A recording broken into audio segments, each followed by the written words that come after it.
Estimado profesor Marco Antonio, somos el grupo 6 conformado por Alexandra Elías, Sarita Guevara, Cristian Ochoa y la que habla Leslie Paucarcaja. En esta oportunidad vamos a hablar sobre la reforma agraria en el Perú entre el año 1930 y 1990. Doy paso a mi compañera. La reforma agraria en el Perú durante este periodo fue un proceso complejo que tuvo impacto a largo plazo en la estructura agraria y las dinámicas sociales en el Perú. Sin embargo, también se generó algunas controversias y desafíos que se persiguieron a lo largo de las siguientes décadas. La reforma agraria no se extendió durante todo el periodo de 1930 a 1990. La reforma tuvo lugar principalmente entre la década de 1960 bajo el gobierno del presidente Fernando Belaúnde Terry y de manera más radical durante el gobierno militar de Juan Velasco Alvarado. También como antecedente tenemos que durante la década de 1950 y principio de la década de 1960 estuvieron marcadas por la concentración de tierras en manos de grandes terratenientes, mientras que la mayoría de la población rural vivía en condiciones de pobreza y tenencia precaria de la tierra. Durante la década de 1960, específicamente en 1969, en el gobierno de Belaúnde Terry, se inició la reforma agraria en el Perú, con la promulgación de la Ley de Bases de la Reforma Agraria. Esta ley buscaba abordar la desigualdad en la tenencia de la tierra, expropiando grandes latifundios y redistribuyéndolos entre campesinos sin tierra. Sin embargo, fue durante el gobierno militar de Juan Velasco Alvarado entre 1968 y 1975 que se llevó a cabo de manera más radical. En 1969 se emitió el decreto ley número 17716 que declaró de interés social la propiedad y la explotación de la tierra. Grandes extensiones de tierra fueron expropiadas y entregadas a comunidades campesinas, cooperativas agrícolas y sindicatos. Esto tuvo como objetivo central la eliminación de las grandes propiedades, la modernización de la agricultura y la mejora de las condiciones de la vida de los campesinos. Sin embargo, se generaron también controversias y conflictos.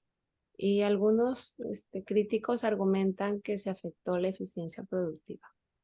Esta crisis económica que se dio en 1980 y la transición hacia un gobierno democrático marcaron el fin de la etapa de la reforma agraria en el Perú.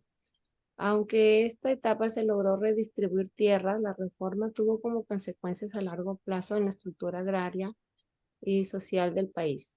Dejó un legado complejo y debatido. La reforma agraria tuvo un impacto social, económico y político considerable al empoderar a comunidades campesinas y cambiar las relaciones del poder en el campo.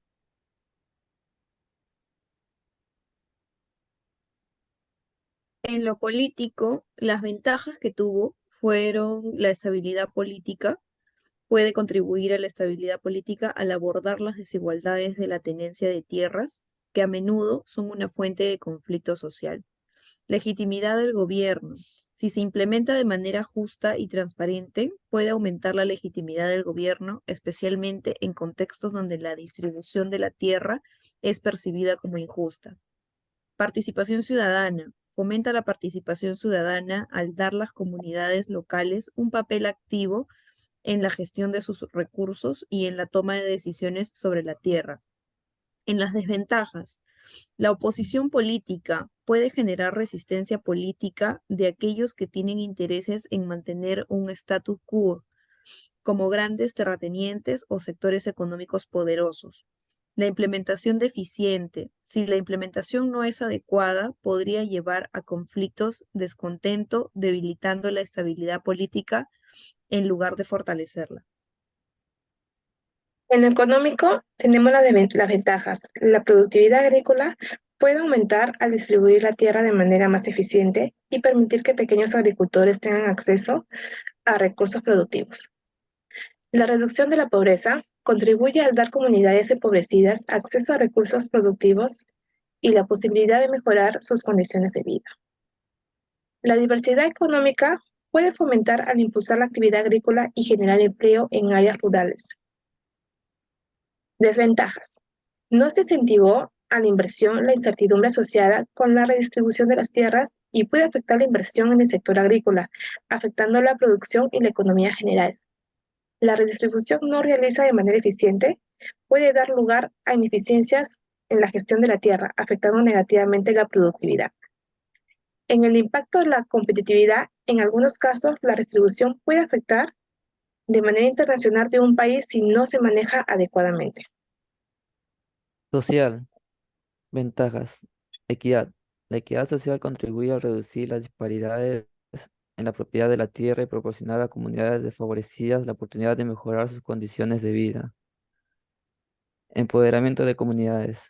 Empodera a comunidades locales al darle control sobre sus recursos, fortaleciendo su capacidad para tomar decisiones que afectan sus vidas. Acceso a recursos.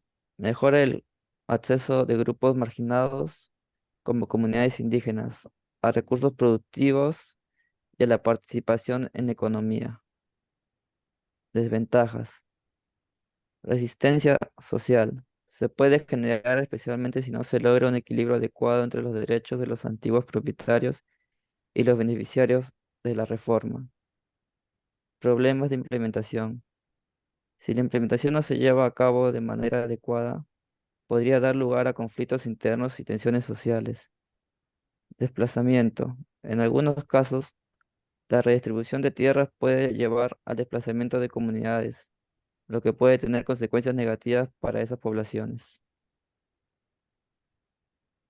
Para concluir, la reforma agraria peruana resultó radical en términos de redistribución de tierras, pero esa no fue una condición suficiente para lograr el desarrollo rural. La reforma agraria ha dejado de ser en el Perú un tema de agenda política y social. El fracaso de las empresas asociativas y su posterior parcelación en unidades familiares consolidaron un campo de abrumadora de la mayoría de la pequeña agricultura. Sin embargo, el Estado no ha realizado mayores esfuerzos para que sea viable en un contexto de liberalización de los mercados.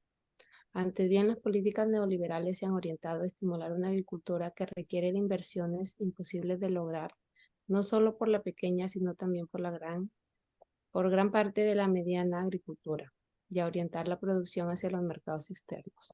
Ello ha estimulado también una concentración todavía moderada. La propiedad de la tierra, particularmente en la costa, así como una concentración de la inversión, hay un proceso de consolidación en una nueva polarización basada en la combinación de tierras y capitales. Gracias. Gracias.